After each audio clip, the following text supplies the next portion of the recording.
Viral ngayon ang isang senador na malaki daw magbigay ng tip sa isang Viva Max babe. 250,000 petot lang naman. Pero bakit itong si Montulfo to the rescue kaagad? Ang sabi, ano naman ngayon kung nambabae siya? Sino kaya ang senador na to? Kung binigay na pera, saan kaya nanggaling yan? O ito, panoorin po natin ang sabi po ng isang Viva Max babe na kung saan paldong-paldo sa isang senador. Ito yung video. Si Senator. Magkano ino-offer ni Senator? Ano pa lang? Tip pa lang, paldo na. Tip pa lang, paldo na. Tip pa lang, paldo na. Magkano mag-tip si Senator? Abot ng 250 to 300. 250 to 300. Yes, Wala pang nangyayari to. Wala pa po. Paldo talaga. Senador, grabe, napaka-, Opo. Napaka-generous pala nila, kasi galing sa tax. Oo nga, galing sa Yun tax. lang. Mas lalo si Ay, nako. Okay, pag-usapan natin yan kung sino talaga yan. Kasi kumakalat po sa social media, ang tinuturo po ng mga nagpo-post ay si Idol Rafi.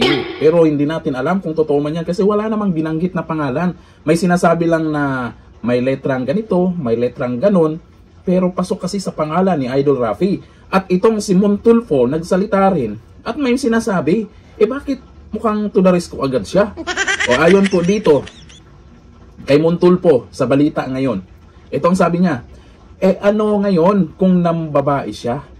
Ano ngayon kung nambabae siya? Ang pinag-usapan dito, kagaya sa nabanggit sa video, yung pera baka galing sa tax.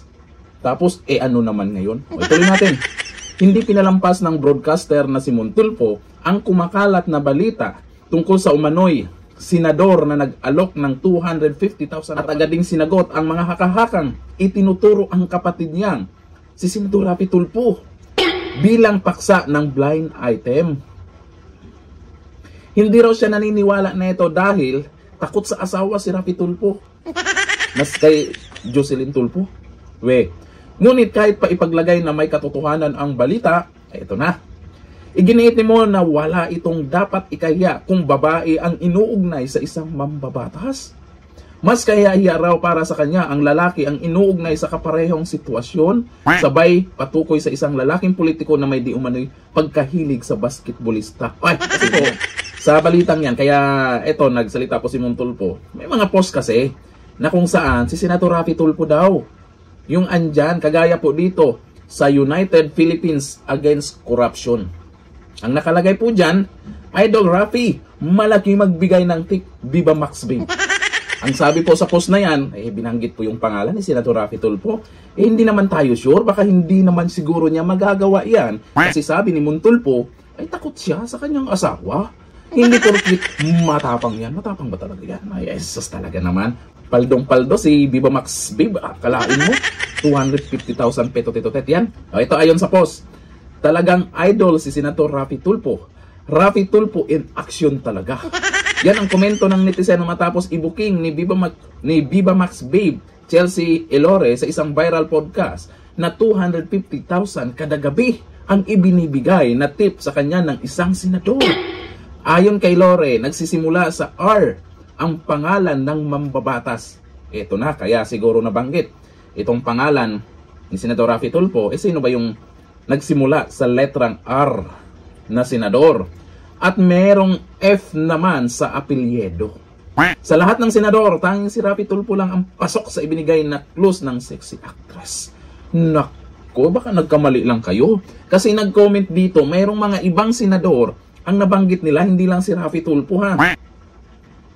Kasi yung iba naman baka naman yung mga nagpakalat niyan galit kay Rafi Tulfo. Baka hindi yan totoo ha. Merong ibang senador. Ang sabi ni James Gelo Tuyulab. Sabi ni James Gelo Tuyulab ha, nag-comment yan. Sabi, Robin, may letter R. Fadilla. Teka, letter P po yan. Fadilla, yung comment niya, letter F. Pinalitan ng letter F. Ito, Ronald. May letter R yan. Fato. Mukhang walang senador na Fato apelyido ha. Ito, may isa pa. Rito. Fapid. Ito siguro, nag-comment. Talagang sinasabi lang dito sa nag-comment na hindi lang si Senator Rafi Tulfo yung pwede nyong banggitin dyan. Grabe naman kayo. Ito may mga senador ding binanggit siya. Kaso nga lang, mukhang iba yung, iba yung mga apelyido na. Ayon dito kay Joven Arsena. paldo kay Action Man. Sino ba namang hindi papaldo niyan? Tip pa lang, 250,000. Sabi ni Raymond Francisco, kaya pala na nahimik na.